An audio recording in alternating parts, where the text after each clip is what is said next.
He's back. Welcome to SkyWatchTV for Thursday, February 16, 2017. I'm Derek Gilbert. Special broadcast today as we're proud and very happy to welcome back to the studio a fellow we haven't seen around here in quite a while. He is the man behind a lot of what you see on the screens as far as the special promotional announcements and whatnot, but also the host of the forthcoming program that we're eagerly awaiting called The Awakening.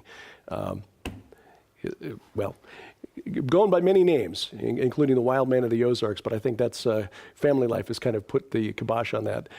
We're proud to welcome back Joe Artishorn. Joe, it's good to see you back again, man. Good to see you, man. I know a lot of people have been praying for you over the last couple of weeks. Yes, they have. In your own words, you went through something my dad went through years ago, but yes.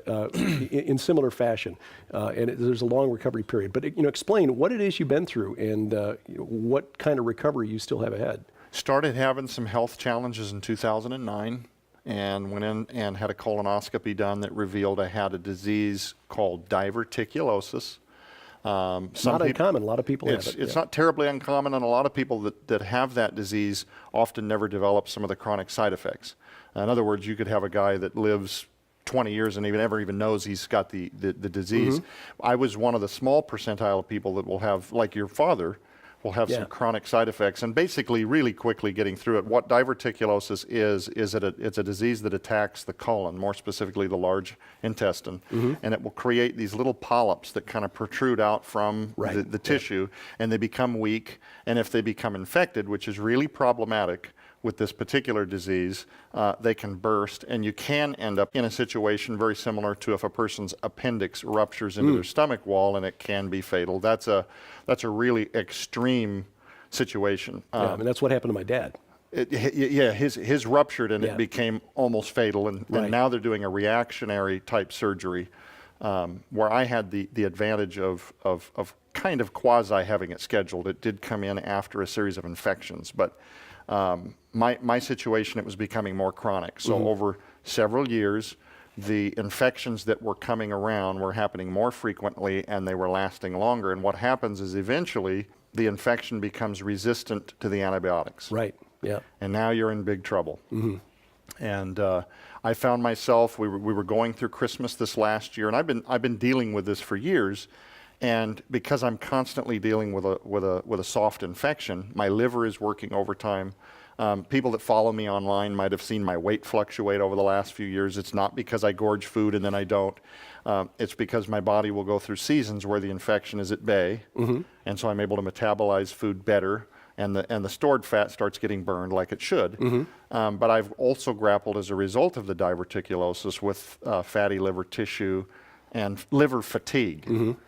And no, it's not because I'm a chronic drinker. It's just because the liver is constantly warring with what's going on down in my intestines to try to purify what is a constant, chronic, nagging infection. Yeah. It was almost on my birthday this last December, right after Christmas, December the 26th. I started having tremendous pain down in the usual spots next to my abdomen. I ended up in ER at about midnight. My mom was up. Thankfully, she took me because my wife was 8.5 months pregnant and had all the other children at home. She took me into ER. They did a CAT scan and revealed, to nobody's surprise, it was another round of the diverticulitis, which is the infection brought about by the disease diverticulosis. So it's not to be confusing. The condition is diverticulosis. The infection is diverticulitis. Chronic and acute. Yeah. There you go. And this was like my 5th bout with this in the last few years. This time around, I was on 3 weeks of antibiotics. It had hit the chronic phase, or it's not going to go away. I found myself in a predicament this time because after 3 weeks of antibiotics, my primary care physician didn't want to give me any more because that also is taxing to the liver. Right. So it was time to see the specialist that did the colonoscopy in 2009. Well, I didn't know this, but because of the way the healthcare laws have changed so much over the last few years, if you don't see a specialist or a particular specialist within inside of a year, they'll keep your archived records, but they'll purge you as a patient. Oh. And so for several days, I was coming into this whole pendulum where I'm running out of antibiotics. They're not killing this infection. I know that the minute I stop, the infection's going to prevail and blow up. But the specialist who had But seen the you before specialist- wasn't going to see you as a... They're not going to see me. And I got to tell you, it just is where we are at the moment. But you can plead with folks, and you can really express a seriousness for the situation. But in all candidness, what I was told repeatedly from I called every specialist I'd ever seen, all of the doctors, can you work an angle? How about an urgent request? And I was told over and over and over again that basically, since you're not a patient, your story is no more interesting than the other 50 people that want to see somebody right away. You're going to wait till the end of February. So I'm running out of antibiotics. And hope that you're still alive at that point. Yes. Yeah. So then I kind of asked, Yeah. so is there a caveat to this? What happens if things get really bad really quick? Because I'm expecting that the antibiotics are going to wear off, and now I'm in big trouble. And essentially what I was told is if you feel like you're having fever or you feel as though you're going to die, go to ER.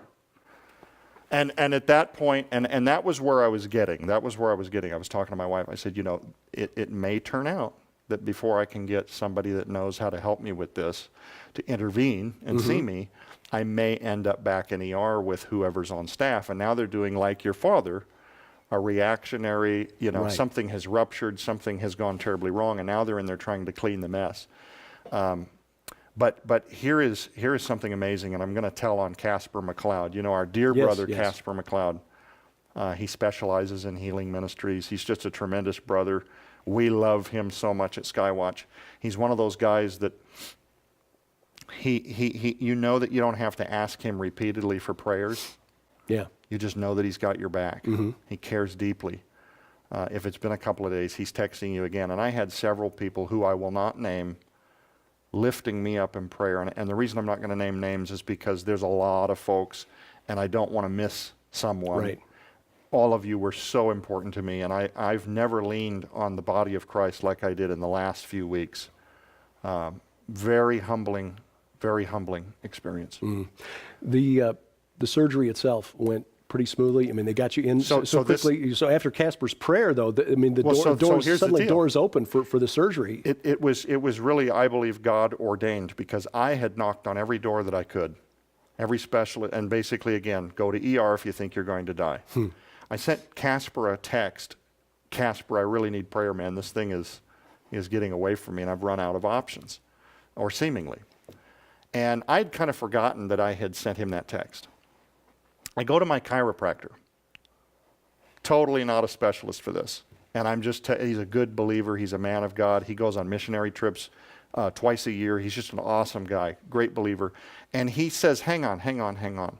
He calls his brother in. And he goes, hey, Jay, who's your guy? Well, it turns out Jay, the guy that runs the desk that I've known for like 2 years, didn't even know he had been through all this. And he knows the guy in Missouri out here that's like the best in the business. Wow. For this particular operation, he's a specialist. He's like done over 2,000 of these procedures. He has an amazing batting record and nothing but wonderful comments and this kind of thing. Well, I find out that his wife, Jay's wife, runs a practice in Springfield. She's never seen me as a patient. And based on Jay calling her and saying, hey, I've got a friend who really needs a hand, she calls in an urgent referral. Again, I'm not a patient. This is unprecedented. Yeah. She calls in an urgent referral to the specialist that I ended up seeing. I leave, and 1 hour later, I'm pulling into the SkyWatch parking lot. I drop my wife off. I go back out into my rig, start the car, and I get a text from Casper McLeod. I open the text, and it reads, and I'll never forget, expect healing in Jesus' name. And my brain could hardly finish the word name. Expect healing in Jesus' name. Boom. Phone starts ringing. Now you got to remember, this is like 6 days of absolutely knocking on doors that are not going to open. Casper sends me this text. I answer it, and it's the office of the specialist. Can you see us in the morning? The morning. That's just one example of... Not end of February, No. tomorrow. Yeah. End of February is looking... I don't know what that outcome looks like. I'm just totally trusting that the Lord has some way of dealing with this. Because I felt decent going into December. And these infections just come on without warning. Let me cut to because this is a long story. The recovery, there were some very difficult days. I will tell you a couple of very profound things that I take away from this recovery. One, I'm told that I have over they can't tell you 100% because they're doctors and they can't do that. But I'm told that I have over a 99% chance. They removed 16 inches of my large intestine where all of these weak polyps were at, all of these terrible blisters. Apparently, it would take more years than I'll ever live for that to ever come back chronically. So they tell me that I have over a 99% chance, Derek, to never have this disease again. Oh, praise God. So a decade of not having the energy to play with my kids and trying to nurture my liver because it's constantly warring with infection and all that meant for fatigue and weight fluctuations and so forth. I believe all of that now stands the chance to be completely behind me. And I'm actually entering into a phase now where this new normal, every day now I'm gaining more energy. I'm feeling better now than I did for years before the operation. And I got to tell you, the other big takeaway was being completely humbled, because I had some very difficult days in the hospital and at home. You don't realize until you get home with something like this how much the stuff they're pumping you up with gives you this fake sense of doing well. Yeah. And then you get home and the painkillers wear off, and suddenly the nerves have suddenly woken up from their slumber, and it's like, and it's a whole new experience. But again, I was deeply humbled because I had I don't put what I went through on a sliding scale at all with some of the folks that live with things much worse than this, or various cancer types where they've gone through surgery and chemo, and their diagnosis is, we're basically keeping these symptoms at bay, but they deal with chronic nausea, chronic medication, but it did totally open my eyes to a new level of sympathizing with people that suffer. Yeah. Because at least for me, this was a means to a better situation. I honestly have a new appreciation for people that deal with things worse than I've gone through on a more regular basis, and without a miraculous intervention from the Lord, whose situation is difficult. And again, I'm not putting what I've been through on a sliding scale with those who have suffered much more. It's actually the opposite. But I wanted to tell everybody that's watching this program, who texted me and sent me pictures and sent me love and sent me emails and called me, you know who you are. I can't tell you how much I leaned on that and how much that has meant to me over the last 2 months. Here was another, I believe, intervention from the Lord, Derek, and this is really, really amazing. When I went in to see the specialist, he was going to try to give me one more round of the antibiotics to get my colon healthy enough to then do the surgery, at least without some of the infection. That would have been the ideal. He said, take 1 more week, come back in a week. If your symptoms haven't improved, we'll schedule the operation for right away. So I did, and I came back 1 week later. Nothing had improved, and this was a Wednesday. He says, we need to bump this up to Friday, because if you're not going to get better, it means it'll get worse. And every day that we wait, things down there are getting more and more inflamed and just It just our odds don't improve. Let's do it straight away. When he did that, he bumped the surgery up by 2 weeks. Now that was 5 weeks ago. My son was born last week. Yeah. And I can tell you, based on where I was week 3, if they had kept the original date, I would have completely missed the birth of my son and spent the first 2 weeks of his life in pretty close to what is miserable. Because I thought by week 2 I'm feeling better. It's only going to get better. And what happened was, all of my stored body fat, some people might notice that I've dropped some weight, all my stored body fat started wearing off. You wake up on the other side of something like this, your insides have been totally, taken out and put back together, and your body doesn't know what to do. It doesn't know how much food it wants. It doesn't know what to do with it once you've had it. There, right, yeah. And so I went through, week 3 was, I could hardly stomach more than about 800 calories a day. And I couldn't eat my way out of the nausea that was being brought on by low sugar levels and stuff like this. That would have been right about the time my son is being born. So there was, and it would take all day long, but just over and over and over again, you could see the divine hand of God in both organizing how the doors opened up, the people that God put in my path. I went in for the anesthesia. And the last time I had a surgery was just the anesthesia. I woke up 8 hours after the fact, just nauseous like I've never been. And I get some guy that's quasi-retired who's like, everybody in the building's like, hey, so-and-so, hey, man. He's a veteran that just, he's been doing it for 3 decades. He retired and out of boredom came in to volunteer. And he's like, I mean, he rings the bell on this stuff. I woke up, that part of it was zero nausea. Just over and over and over again stuff. And we'll put some pictures up. I want to introduce the Skywatch audience to the newest member. This is my new baby boy, Thomas James Horn. And of course, we're loving calling him Tommy James. Yeah. Some of us are old enough to remember, the songs from the 60s, so. Yeah, well.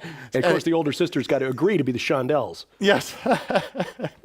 Thomas, named after my father, Tom Horn, and my brother-in-law, James, who works with my mom at Whispering Ponies Ranch. Both really important people in my life. Totally deserving of his namesake. Tommy James. And his birth went off beautifully. I missed it by just a few minutes. I would have been there, except that I was still kind of laid up at the house on standby. Only missed it by a few moments, and I jokingly said to my wife, I said, honey, I would not have extended your agony 60 seconds if it would have meant for me to be here. No, I'm fine with this. And then a few days after he was born, his bilirubin count went way up. Right. This was another layer. I felt like I'd already tapped and exhausted all my prayer warriors. And I'm going to do it again. I love these people. Come on. I know you just warriored me through this whole thing. Now that I'm feeling better, how about another round? My boy now. Dealing with jaundice. He had jaundice. His bilirubin count went up to 23, which I guess they really start to worry on anything over 20. 30 is like, what happens is the baby's liver is relying on the mom in the womb. When they come out into the world, their liver has to kick in and start pushing all the old blood cells out. That's what bilirubin is what's left over after red Sharon blood cells. would be able to explain this perfectly, but it's not uncommon. Something like 60% of babies have some kind of a threshold, but some of them end up, like my baby boy was in the hospital yet again, so I had just gone through this whole thing. Now the baby's born. We just barely get back home. 2 days later, we're back into the hospital. And again, had the timing not worked out, you would have been at home, stuck at home while he was there in the hospital, and I can't even imagine what that would be like, just the frustration, not only being physically miserable, but then the emotional pain of knowing that you're not there. For my wife. Or to every hour they're not texting me. I'm not in the building, so what does it mean? But God gave me a supernatural stamina. I was nauseous like nuts like 2 days before we went to the hospital. And the day that Catherine came through the front door and said, they called, we've got to take him in. It's becoming an alarming type situation. We need to get the countdown right away. If you don't, some of the scary language they were talking to me about, that plaque, all those bad blood cells that need to be purged through the excrement or whatnot, can build up around the brain and create neurological challenges for the person for the lifetime of that person. They can create brain damage, things like this. This is making my heart beat out of my chest, hearing this. And it doesn't help knowing that all of these neonatal units have bilirubin lights there for newborns. It's like my dad used to say about surgery, routine is a surgery that's on somebody else. Routine problem is when it's on someone else's child. When it's your child, it's completely different. So, having been blessed with a daughter who's now 27, and she was, or will be soon, and was healthy as a horse through most of her life. I mean, the only medical issue we ever had to deal with was a little green stick fracture on her foot because she decided to chase a lizard on a 6-foot-high retaining wall. Oh, good. So I mean, she learned a lesson. A green stick fracture, that's it. I have not had to go through that, but I've seen other, close friends and relatives who've had to deal with children who have been seriously ill. My mother lost a younger brother when he was in his teens and had to see, what that was like. And so she was able to describe that. It's not a pain I hope to have to endure, but, it just, even those scary moments that turn out not to be so scary are enough to put the fear into you to understand what it's like when a parent is looking at a helpless infant who can't even express to you why he feels badly. and dealing with that. So I know that there were. It's hard to describe. Yeah. I mean, especially if you haven't had If children. you've never had children, it's hard to understand. Once yeah. you've had a child, though, it becomes very easy to understand, and that's why there were so many people who were praying for you, for Yes. Catherine, for little Tommy's sisters, knowing that Kate and Becca and Nita Lee were all, concerned as well in their own way. Yeah.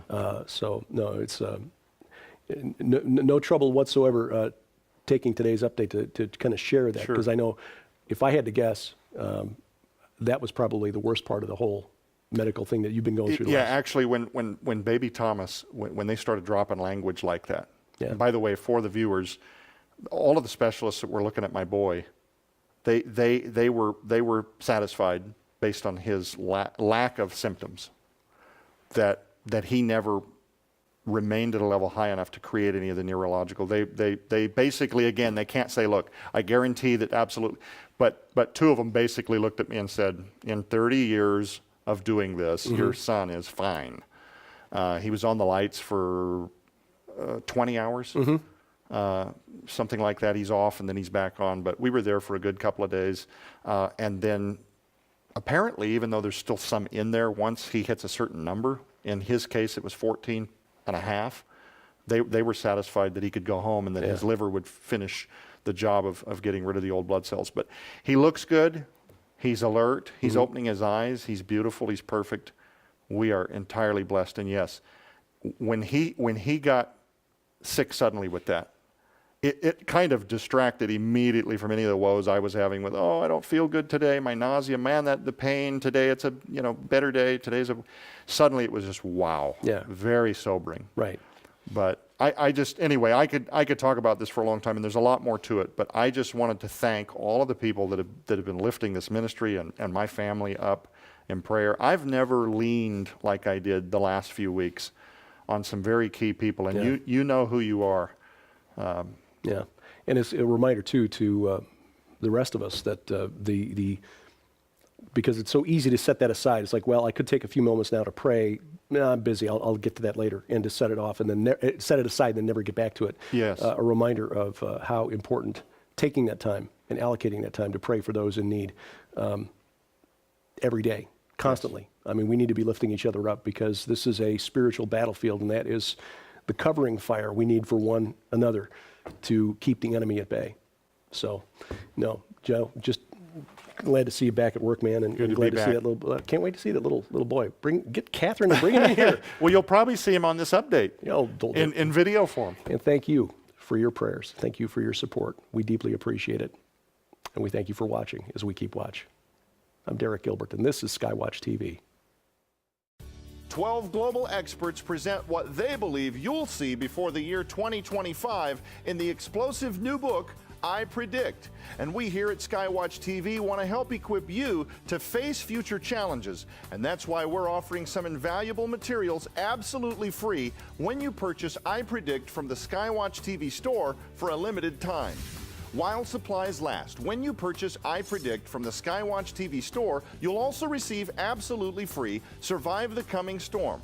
When food, gas, and other imperative resources become scarce, everything else will become dramatically more expensive, coupled with a rise in crime. Join author Ray Gaino as he uses examples from history as well as from the Bible to explain what you can do to prepare and survive the coming storm. Plus, you'll also receive free Evangelpreneur from I Predict contributing author Josh Tolley.